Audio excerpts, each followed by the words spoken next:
ఏపీలో టీచర్లు రోడ్లపైకొచ్చారు. బదిలీల ప్రక్రియలో వెబ్ కౌన్సిలింగ్ వద్దని మాన్యువల్ గా చేయాలని టీచర్లు ఆందోళన బాటపట్టారు. అన్ని జిల్లాల్లోనూ ఎస్జీటీలు ఆందోళనకు దిగారు. అయితే మాన్యువల్ కౌన్సిలింగ్ ఉండదని విద్యాశాఖ మంత్రి నారా లోకేష్ స్పష్టం చేశారు.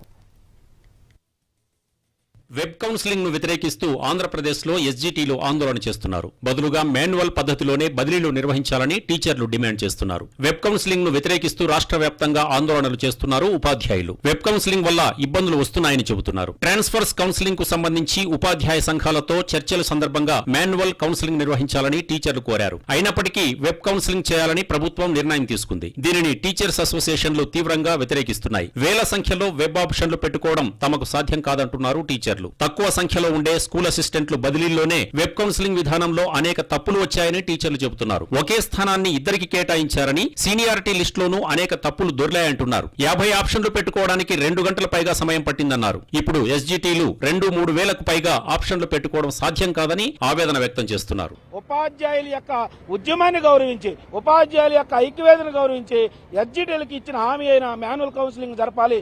లేని పక్షంలో ఉపాధ్యాయుల ఆగ్రహానికి గురి కాక తప్పదు. మీరు ఆగ్రహానికి గురై మరింత ఉద్యమాన్ని తీవ్రతరం చేసి సిఎస్సి కార్యాలయాన్ని, అవసరమైతే విద్యాశాఖ మంత్రి యొక్క కార్యాలయం ముట్టడించడానికి కూడా మేము సిద్ధపడతామని చెప్పి కూడా హెచ్చరిస్తూ ఉన్నాం. ఇదే విషయంలో విద్యాశాఖ మంత్రి నారా లోకేష్ ను కలిశారు ఉపాధ్యాయ సంఘాల నేతలు. మాన్యువల్ కౌన్సిలింగ్ జరిపించాలని కోరారు. ఉపాధ్యాయ సంఘాల అభ్యర్థనను తోసిపుచ్చిన మంత్రి లోకేష్ మాన్యువల్ కౌన్సిలింగ్ సాధ్యం కాదని తేల్చి చెప్పారు. చట్టానికి విరుద్ధంగా వెళ్లలేమని తేల్చేశారు. క్లారిటీగా చెప్పాను సార్, ఇది చట్టానికి విరుద్ధం అవుతుంది. ఫైనాన్షియల్ డిమాండ్ కూడా కాదు సార్. చట్టాన్ని సార్ టీచర్లు మీరేమనుకోకపోతే లక్ష్మణరావు గారు కూడా ఆమోదం తెలిపిన చట్టం అది. నేనంటాను చట్టాన్ని ఉల్లంఘించలేదు సార్. అది కాదు సార్, చట్టాన్ని ఉల్లంఘించలేదు. తమ డిమాండ్లను ప్రభుత్వం పట్టించుకోకపోవడంతో ఆందోళన ఉధృతం చేయాలని ఉపాధ్యాయ సంఘాలు నిర్ణయించాయి. మంగళవారం ఉదయం 10 గంటలకు విద్యాభవన్ ముట్టడికి పిలుపునిచ్చాయి. వెబ్ కౌన్సిలింగ్ విధానంపై మరోసారి చర్చించుకోనున్న ఉపాధ్యాయ సంఘాలు మంత్రి లోకేష్ కు సోషల్ మీడియా, వాట్సాప్ ద్వారా సందేశాలు పంపాలని నిర్ణయం తీసుకున్నాయి.